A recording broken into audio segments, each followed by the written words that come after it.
Marcus, a bright 13-year-old with a passion for mathematics, stood defiantly in the middle of Ms. Maxwell's classroom as the clock barely struck 9:15 a.m. The room fell into a suffocating silence when he refused to sit, and everyone knew something seismic was about to unfold.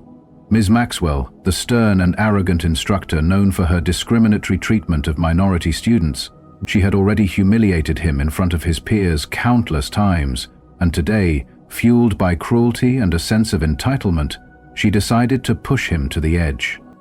It began when she scribbled a convoluted calculus problem on the board, one designed for the 11th grade advanced placement class, to embarrass Marcus publicly.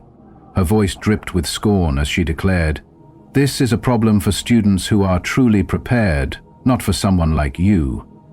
In that moment, the undertones of racial prejudice became unmistakable. Marcus, who had long been the target of subtle bigotry and overt cruelty, felt his heart clench with both fear and a burning spark of defiance. His eyes darted nervously among his classmates who, while familiar with his hardships, remained silent out of fear or indifference. Despite the intense pain from the previous week's punishment, a ruler strike that left not only physical bruises but also emotional scars, Marcus summoned the courage to take on the challenge. Every Tuesday and Thursday evening, he had stolen away to the local West Side Public Library, absorbing mathematical secrets by candlelight while his peers reveled in trivial distractions. His sanctuary in that revered space, where Miss Doyle, the kindly elderly librarian, always greeted him with a knowing smile, had not only sharpened his intellect, but also his resolve to overcome the injustices inflicted upon him by figures like Ms. Maxwell. When Ms. Maxwell forced him to solve the elaborate problem while standing, laughter erupted and harsh whispers filled the room. Even Zach, the notorious class clown who had tormented Marcus for months, could not help but mimic his struggle. Yet, as Marcus approached the board with trembling yet determined hands, an inner calm washed over him. The equations began to take shape under his careful strokes, each line a defiant response to years of abuse. His mind, honed by secret study sessions and the quiet support of his hard-working parents, a father who labored on construction sites measured in feet and inches, and a devoted mother sacrificing double shifts, saw beyond the immediate humiliation. When his solution was complete, its accuracy undeniable despite the teacher's derisive taunts, Ms. Maxwell's facade crumbled momentarily into shock and anger. Instead of acknowledging his brilliance, she accused him of cheating with a venom that revealed a deep-seated malice and prejudice. In a brutal climax, she snatched the marker from his grip, erasing his hard work with furious, reckless strokes, and then tore his paper in half as if to erase his existence. Marcus's classmates, who had often witnessed his suffering from a distance, now stared in awe-struck silence at the injustice unfolding before them. But as he walked toward the principal's office with his head held high, the humiliation transformed into a promise of retribution. Behind him, a spark of silent solidarity and the collective dismay of those who had suffered under Ms. Maxwell's tyrannical rule began to flicker. This moment marked not only the painful unveiling of Marcus's brilliance, but also the beginning of a grand, inevitable reckoning. A powerful act of vengeance that would leave everyone witnessing the weight of true justice with a resounding sense of awe and the hope of change for those once oppressed. Marcus sat alone on the hard wooden bench outside Principal Williams' office. His well-worn backpack clutched so tightly against his chest, it looked as if it were his only shield against a world that had never cared to protect him. The chill of an early autumn morning, with temperatures barely reaching 55 DEFF, did nothing to lessen the inner cold he felt from years of relentless humiliation. Inside, the low murmur of accusations grew louder, as Ms. Maxwell's voice, sharp and unyielding, escalated into a tirade of animated denunciations. Through the frosted glass, Marcus could see her silhouette darting with furious gestures, her words laced with both academic disdain and the poison of racial prejudice. In her eyes, a clear picture was drawn. A misbehaving student who had dared to challenge her authority, a student who was inherently unworthy simply because he didn't look the part she expected from a top performer. As Principal Williams' deep, steady voice finally emerged to question the events, Marcus's heart pounded with equal parts fear and a budding, desperate need for vindication. Inside the cramped office, the atmosphere grew taut with tension. Ms. Maxwell accused Marcus of insubordination and academic dishonesty in a tone that was as cold as the steel ruler she had once used to strike him for minor infractions. He refused to sit down when ordered, disrupted my class, and then, against all reason, produced an answer to an advanced calculus problem, she argued, her voice rising and falling like the uneven cadence of a man convinced of his own righteousness. Principal Williams, a man with graying temples and tired eyes that hinted at long years of bureaucratic fatigue, leaned forward in his chair, his concern evident as he asked for Marcus's side of the story. Marcus, his voice barely audible, mumbled that he hadn't cheated. Instead, he had solved the problem correctly, with a determination born not only of his innate talent, but also of countless evenings spent hunched over borrowed textbooks in the dim light of a modest room measured in feet and inches, where every inch was a reminder of the sacrifices his hard-working parents had made. Ms. Maxwell, never missing an opportunity to belittle him, sneered at Marcus's claim. "That is preposterous," she scoffed, dismissing his explanation before it even had a chance to be properly understood. "You have been a C- student all year. Suddenly solving college-level calculus? Impossible." Her words reeked of cruelty and disdain, and behind them lay a deep-seated bias that had targeted Marcus since the day he first stepped into her classroom. He was not just a student failing to meet expectations. He was a minority whose potential was perennially shadowed by unjust assumptions and the burden of low expectations thrust upon him by an educator who believed that his intellect was limited by the color of his skin. As the meeting unfolded, the tension between Marcus and Ms. Maxwell intensified. Principal Williams queried, his tone gentle yet firm, "Marcus, do you have anything to say for yourself?" Marcus's voice quivered as he insisted that he had solved the problem correctly and that his struggle was real. Yet, before he could elaborate further, Ms. Maxwell interjected with a mocking laugh. "And I suppose next you'll tell us you're secretly a NASA scientist too." Her words, meant to ridicule, instead ignited a surge of indignation in Marcus. He had spent countless nights studying advanced mathematics, determined to prove to himself, and to a world that continually underestimated him, that his intellect was his own, a force unbound by the prejudice that sought to label him as an overachieving anomaly.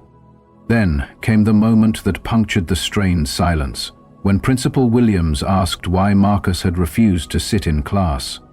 Marcus, swallowing his pain, admitted in a barely audible whisper that his lower back hurt, a direct result of the previous week's punishment that left angry red welts, measured in mere inches but burning with the intensity of every unspoken injustice. It was not a fall, as Ms. Maxwell claimed, but a deliberate act of physical abuse and demeaning discipline that she had inflicted on him repeatedly. The very evidence of that abuse was laid bare when Marcus, at the gentle insistence of Ms. Carter, a kind, enthusiastic science teacher known for her unwavering support of her students, revealed the unmistakable marks on his back. These marks, dark red and clearly etched by the edge of a ruler, were a silent testament to the years of suffering endured under a teacher who cared more about maintaining a facade of authority than nurturing genuine talent. Ms. Carter's compassionate gaze met Marcus's as she softly questioned the origins of these wounds, while Principal Williams's expression darkened in anger and dismay. "Who did this to you, son?" he demanded, his tone shifting as he regarded Ms. Maxwell with a growing suspicion that bordered on outrage. Ms. Maxwell's retort was a quick, cold dismissal, accusing Marcus of fabricating the excuse to garner sympathy and distract from his supposed misbehavior. Her words, drenched in deceit and prejudice, only served to underscore the growing chasm between the brutal teacher and the vulnerable yet resilient young man before her. Marcus's quiet admission that the marks were the result of his inability to solve a problem quickly enough in front of the class was met with a silence that spoke volumes. It was a silence filled with the anguish of a child who had tried so desperately to prove himself in an environment that was set against him by design. As the meeting progressed, Ms. Carter's unwavering support became the beacon of hope amid the storm of accusations. She reminded everyone in the room, especially a bewildered Principal Williams, that she had witnessed Marcus's extraordinary skills firsthand most notably during his award-winning science fair project on mathematical modeling of plant growth patterns. Her voice rang with genuine admiration and concern as she recounted how Marcus had integrated advanced differential equations into his project, equations that many high school seniors struggled to comprehend. Marcus has been working at a level far beyond what Ms. Maxwell's outdated curriculum offers, she stated, her tone both gentle and firm. This declaration was met with shocked murmurs from everyone present, as the evidence of Marcus's true potential shone through the very narrative of his suffering. In a final twist of dramatic tension that could have drawn gasps from an audience in a southern town hall, Principal Williams proposed a test, a fair evaluation of Marcus's abilities under strict supervision to remove any hint of bias or cheating. Ms. Maxwell's eyes narrowed in venom, her pride and prejudice colliding in a battle for authority as she reluctantly agreed to prepare the examination, all while maintaining her veneer of superiority. Principal Williams, his voice now resolute, informed Marcus that the test would be held the following morning, giving him time to prepare and perhaps to prove once and for all that his brilliance could not be stifled by the narrow-minded cruelty of his teacher. Amidst the swirl of emotions, another decision emerged that hinted at a change long overdue. The detention that had been so eagerly handed to Marcus was suspended pending further investigation into the physical abuse he had suffered. It was a small but significant victory, a recognition that Marcus's pain was real, and that his claim of academic prowess was not only legitimate but something that deserved nurturing rather than punishment. As the meeting drew to a close, Miss Carter's sympathetic eyes met those of Marcus, and he could see the genuine concern that radiated from her. It was as if she was saying that the world might be harsh, but there were still those who cared enough to fight for truth and justice. In that moment, as Marcus stepped out of the office and into the brisk fall air, he felt a quiet yet resolute promise stirring within him. Though the scars on his back were painful reminders of a system that had once sought to crush his spirit, he realized that this injustice was about to be overturned. The coming test was not only an academic challenge, it was a battle for dignity, a chance to reclaim his identity from the clutches of those who believed that he was less than their expectations. His mind, sharpened by years of silent study in the library, was now a fortress of defiance, ready to rise against the oppressive cruelty of an institution steeped in prejudice. As he walked away from the principal's office, the weight of the detention slip in his hand seemed to transform into an emblem of his struggle, a small piece of paper that, in the days to come, would be tossed aside as proof of a system that had finally been challenged. In his heart, Marcus carried the hope of retribution, not in the form of revenge driven by anger, but as a righteous confrontation that would force those who had wronged him to acknowledge their own limitations and prejudices. The bitter taste of injustice would soon give way to the sweetness of vindication, a moment when every minute detail of his suffering would be laid out like a roadmap to a triumphant future. For the elderly women who had weathered many storms in their lives, the story of Marcus resonated like a familiar struggle against overwhelming odds. A narrative where a young man, beaten down by discriminatory practices and cruel punishments, measured not just in inches or pounds, but in the weight of societal scorn, was finally poised to rise. His journey was a testament to the power of resilience and the unyielding will to succeed, and as he prepared for the test that lay ahead, his resolve was as firm as the hardwood bench he had left behind. The promise of a new dawn, where justice would be meted out with precision and fairness, shimmered in the crisp autumn air, leaving everyone who had ever felt oppressed with the hope that their trials would not go unnoticed and that the day of reckoning was coming, an answer so magnificent in its scale that it would leave onlookers exclaiming in disbelief and joy. Marcus's heart pounded as he stepped out of the principal's office that chilly fall morning, the weight of the test envelope and its implications pressing heavily on his mind. Today, in a conference room filled with tension, he had been given a chance to silence the doubters once and for all. Ms. Maxwell, his relentless and prejudiced math teacher, had prepared the test with problems that spanned from basic 8th grade algebra up through advanced placement calculus. Her sneering declaration that she expected him to fail, combined with the underlying racial biases that had defined her treatment of him since the day he first entered her class, had set the stage for an epic showdown. Marcus, who had been ridiculed for his quiet brilliance time and again, now faced a moment of truth where his true potential was on display. His fingers trembled not only from the physical pain of the marks on his back, a harsh reminder of the countless times Miss Maxwell had struck him with a ruler, but also from the fear that his secret abilities might be dismissed once again by an institution that had consistently undervalued him because of who he was. Inside that stark conference room, Marcus had been handed a sealed envelope by Principal Williams, a fair-minded man with graying temples and a tired yet sincere demeanor. He explained to Marcus how the test would work, problems increasing in difficulty with each page, beginning with elementary algebra and moving through to the most challenging calculus questions. Ms. Maxwell had made a dismissive comment, predicting that Marcus would barely get past the first page, her voice dripping with condescension and barely concealing her deep-seated hostility. Ms. Carter, who had long been one of Marcus's few supporters in a school run by outdated mindsets, had quietly stood by his side, offering him moral support without uttering a single word. With a few encouraging words, she reminded him that his life was about more than the narrow confines of Ms. Maxwell's classroom, that his mind was a gateway to worlds filled with beauty, precision, and justice, a truth that would soon overwhelm the darkness of prejudice. As Marcus delved into the test, the initial algebra problems came as a breeze, simple calculations that he breezed through in mere seconds. His confidence grew with every correct answer, each tick of the clock marking a small victory against the teacher who had never believed in him. When he reached the section on differential calculus, his mind sparked with recognition of the integrals and derivatives he had painstakingly reviewed with Dr. Roberts at the public library.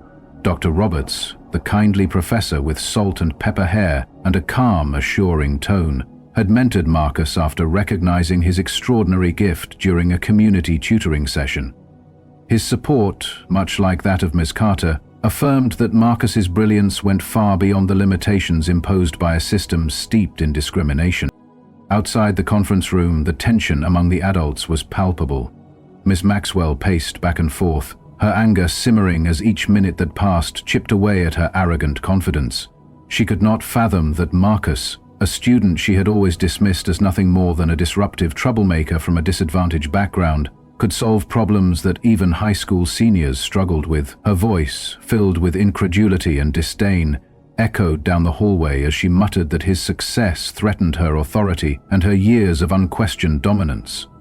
In stark contrast, Ms. Carter maintained a quiet dignity, her eyes steady and supportive as she kept watch. The stark discrepancy between these two teachers not only highlighted the persistent injustice in their approach to education, but also underscored the larger societal divide, a chasm that had long separated those who nurtured potential from those who suppressed it out of fear and prejudice. Marcus's internal world was a tumult of fear, determination, and a budding resolve that every oppressive system would someday be brought to heel. As he raced through the test, his pencil moving briskly across the paper, he felt an almost supernatural release, a liberation from the constant burden of being underestimated and ridiculed. Each problem he solved was a rebuke to Miss Maxwell's attempts at dehumanizing him, an act of quiet rebellion against a teacher whose cruelty was masked by a veneer of professionalism. By the time Marcus reached the final pages, the test papers before him were filled with detailed explanations of complex calculus problems and multiple approaches that left no doubt about his profound understanding. He had not just answered the questions, he had transformed each challenge into an eloquent demonstration of mathematical artistry that defied the narrow confines of his previous labeling as a mediocre student. In a dramatic turn of events that had all the hallmarks of an epic confrontation, Principal Williams soon reappeared in the conference room with a look of sober disbelief. "He's already finished the entire test," he declared in a measured tone, retrieving additional paper because Marcus had outpaced the expected time frame by nearly an hour. Miss Maxwell's face fell, her earlier bravado crumbling into a mix of shock and barely concealed fury. The principal's calm, impartial assessment lent further weight to the undeniable fact that Marcus was far more capable than anyone, particularly Ms. Maxwell, had ever imagined. It was as if every ounce of cruelty and prejudice that had defined his school life was finally being washed away by the undeniable truth of his talent. The very paper before them, filled with impeccable solutions and detailed methodologies, was a testament to the transformative power of self-belief and perseverance in the face of overwhelming adversity. Walking out of the conference room with the knowledge that his abilities had been affirmed, Marcus felt a surge of hope. His mind raced with the possibilities of what might come next. The coming days would not only involve the official review of his test results, but also ignite conversations about modernizing teaching methods and dismantling the archaic, discriminatory practices that had long hampered both students and educators alike. For every elderly woman who remembered times when breaking away from tradition meant facing severe consequences, Marcus's story resonated as a beacon of change, a reminder that even in the face of entrenched prejudice, the human spirit could rise, brave and resolute. The injustice that had once left him feeling insignificant now transformed into a burning drive for retribution, a retribution not born of hatred, but of an unwavering commitment to truth and dignity. In the days to come, Marcus would not only prove his own brilliance with further academic achievements, but he would also become the catalyst for a comprehensive reform in a system that had for far too long marginalized students like him. His journey was a powerful call for accountability, a relentless push against the old guard, represented by teachers like Ms. Maxwell, who had once ruled their classrooms with an iron fist. The upcoming review would serve as a turning point, not only for his future, but also for the countless other students who had suffered in silence. That crisp fall day, filled with the sound of hurried footsteps in empty hallways and the quiet murmur of anticipation, marked the beginning of a long overdue reckoning. The strength of Marcus's convictions now radiated like a beacon of hope in the midst of darkness, inspiring those who had been oppressed to believe that change was possible.